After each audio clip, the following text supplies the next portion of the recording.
NERDSoul.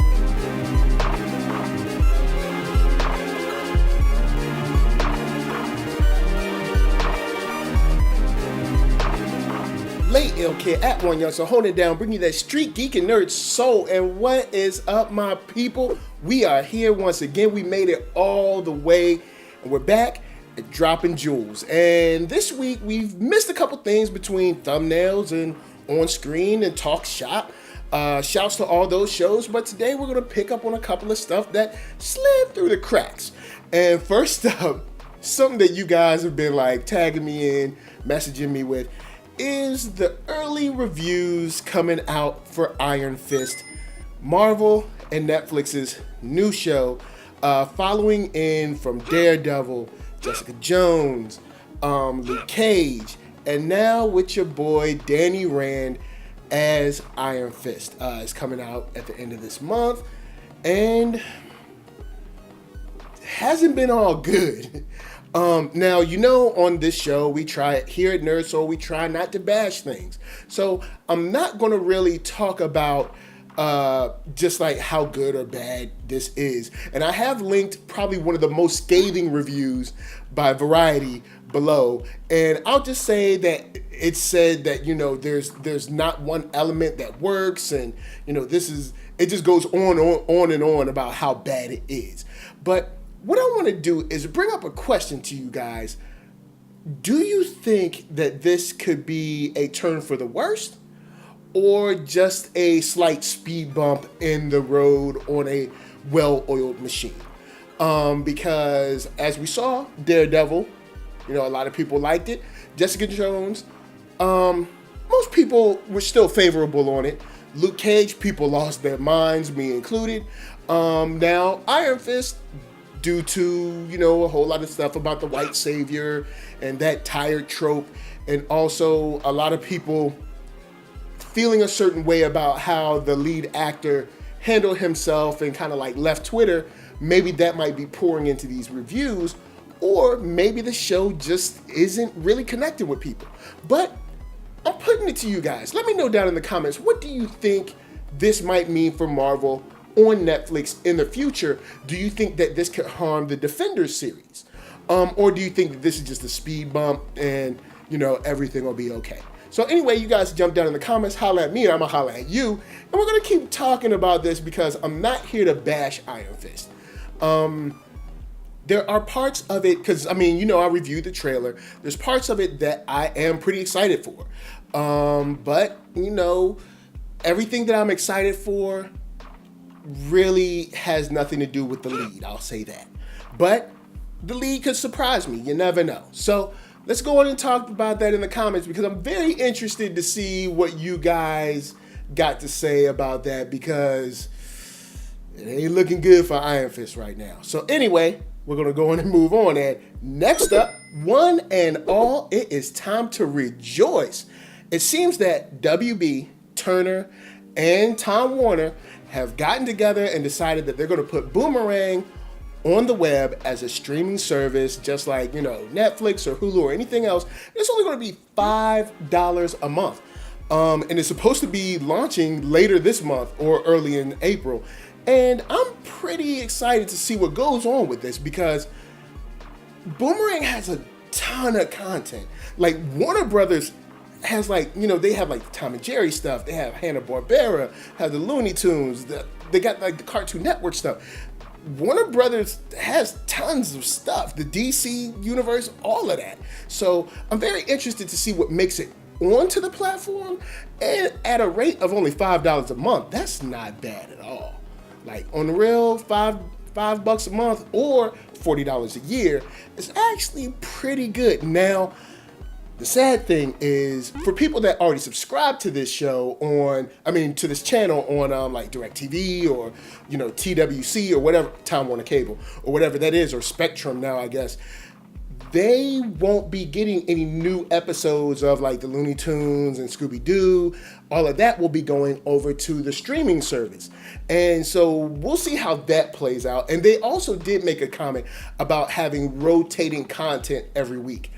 So I'm not sure how that'll play out either, as far as the amount of shows that you're going to be able to see, or be able to continue to see, with replay value. So let's go and keep a, finger on that pulse and check that out, because I'm very interested to see how that plays with, Netflix and Hulu and all that, because I really don't understand why they didn't just make a deal with Netflix, because everybody already has that. But we'll see how this plays out, because $5 does seem like a pretty good deal, especially if you can get it everywhere. They say that it's going to be available iOS and Android and on the web. So there should probably be some apps for like your Blu-ray player or PlayStation or whatever coming soon, I guess.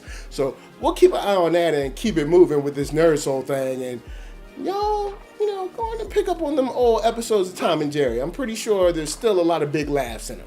Anyway, next up, and last on our menu for today is a man by the name of Samuel L. Jackson.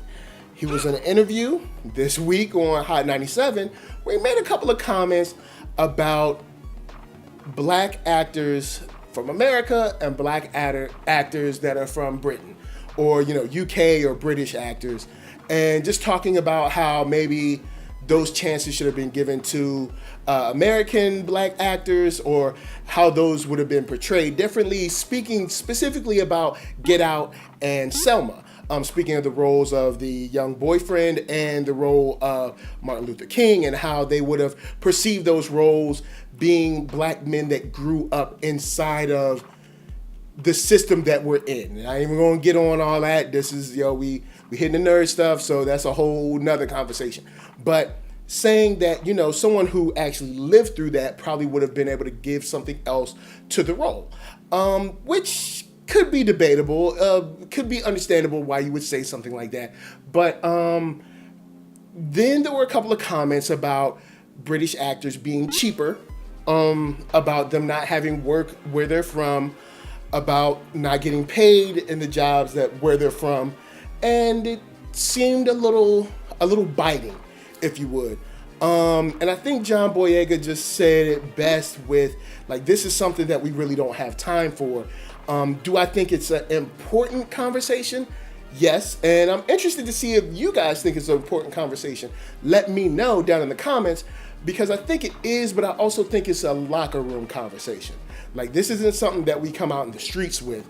This is something that we do, as a family on the inside without cameras flashing. But of course, controversy sells. And I'm very interested to see what you guys feel about him. Do you think he's just kind of like hating? Do you think it's a situation where he's just bitter? Or do you think he's making some pretty good points? Now, something that's very important is at the end of the argument, or the end of the end of the interview, he was talking about not being in Black Panther. Yes, that Black Panther. And saying that he wasn't going to be in it. Now, to a lot of people, it doesn't make sense that the brother that has been in the Marvel Cinematic Universe since the beginning is not in the Black Panther film. I don't know, man. I don't know. But he said something very important at the end, and maybe it was just, misspeaking, but he said that his character, Nick Fury, was out doing something with the Skrulls. Now, I don't know, because I played it back about 3 or 4 times. I don't know if he said Skrulls or Skulls, but that could allude to the Secret Invasion storyline that we have as far as the whole Marvel comic storyline is concerned. Now, a lot of people will say that Marvel Cinematic Universe doesn't have the rights to use the Skrulls, which could make that convoluted in the way they try to portray it on screen or adapt it. But I'm very interested to see how that might go down too. The link is below. You guys go to like the last 30 seconds of the interview. Let me know if he says skulls or Skrulls. Hey, you didn't see me in Civil War. I'm still out there trying to figure out what, the skull. They trying to not. I'm very interested to see your take. But anyway, that is my time. Had a bunch of fun. Let me know what you think about this week's Droppin Jewelz, man, because we missed a lot of stuff. And one of my favorites is probably Boomerang, man. $5 ain't bad. $5 ain't bad at all. So anyway, before I get out of here, I got to tell y'all to hit up ThatNERDSoul.com. That's right. You can check out all my videos from the oldest to the newest. They are all there. Yep, that's right. And they are all dope. Then check out shop.thatnerdsoul.com and pick yourself up a t-shirt, player, and get one for your playettes. Then you can come back here, like, comment, and subscribe, and share that Nerd Soul. That is right, because that is the only way that I can tell people that you like what you are watching. And my shout-outs gotta be to LA, what up? VA, what up? RVA, you got my heart. And please, oh please, oh please, be good to each other. Be good to yourself. Peace.